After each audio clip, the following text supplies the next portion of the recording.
wonderful meeting. After a long time, I am here.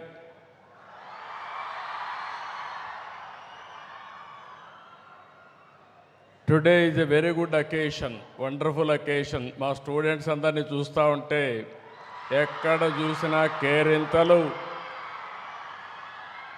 ఎక్కడ చూసినా మిమ్మల్ని చూస్తే ఎంత అభిమానం ఉందంటే రాబోయే రోజుల్లో ఈ అభిమానాన్ని మీ అందరికీ భవిష్యత్ ఇచ్చే విధంగా ఏ కార్యక్రమాలు చేయాలో చేయడానికి నేను సిద్ధంగా ఉన్నాను.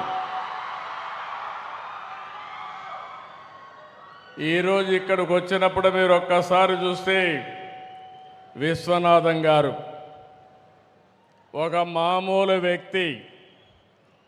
ఆయన జీవితం కూడా మీరు ఒకసారి చూస్తే 20 ఏళ్ళు రాజకీయంలో ఉన్నాడు. ఆ రోజుట్లో అన్నాదురైతో పార్లమెంట్లో ఉండి మళ్ళీ కరుణానిధితో కూడా పనిచేసి తర్వాత ఎంజీఆర్తో పనిచేసి తర్వాత జయలలిత క్యాబినెట్లో 2 ఏళ్ళు పనిచేసి తర్వాత వచ్చి విట్టు ప్రారంభించాడు.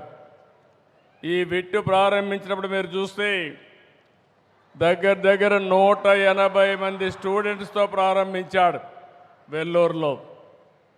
అయితే ఈజ్ ఎ గ్రేట్ విజనరీ. 2014లో రాష్ట్ర విభజన జరిగింది. నేను అప్పటికి ఎలక్షన్ కూడా కాలేదు. కానీ మొట్టమొదటిసారిగా వచ్చి వారు ఒకటే చెప్పారు, మీ మీద నాకు నమ్మకం ఉంది, మీరు గెలిచిన వెంటనే అమరావతిలో నేను విట్టు పెడతానని చెప్పిన మొట్టమొదటి వ్యక్తి విశ్వనాథం గారు.